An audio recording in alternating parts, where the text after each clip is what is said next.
अस्सलामुअलैकुम दोस्तों आज की ये वीडियो बहुत ही ज़्यादा स्पेशल है, बहुत ही अहम है, क्योंकि ये वीडियो उन लोगों के लिए है जिन लोगों के साथ बहुत ज़्यादा जुल्म हुआ है और उनको इंसाफ नहीं मिला है।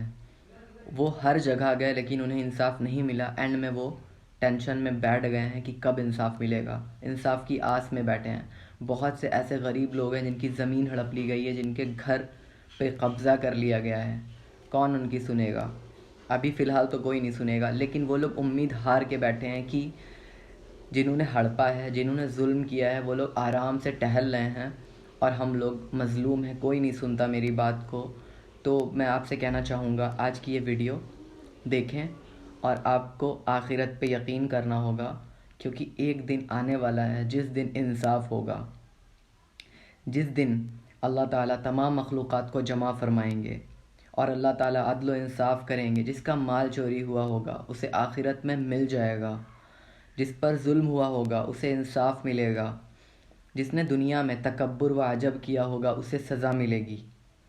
जर्मनी के एक दानिश्वर फ़लसफ़ी ने कहा कि ज़िंदगी की कहानी पूरी नहीं होती, ये ज़िंदगी उसका एक हिस्सा है और एक हिस्सा अभी बाकी है जिससे कहानी पूरी होगी।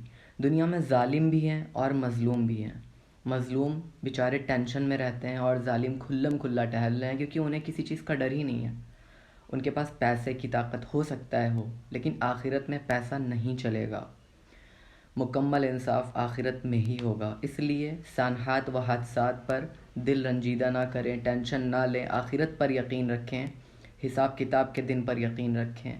इंशाल्लाह जो कुछ खोया है सब कुछ मिलेगा। अगर आपको हिसाब किताब के दिन दिखा दिया जाए अभी, तो आप ये कहेंगे कि ये तो कुछ भी नहीं है, वहाँ के हिसाब किताब से, वहाँ का जो रिवेंज होगा उसको देखते हुए।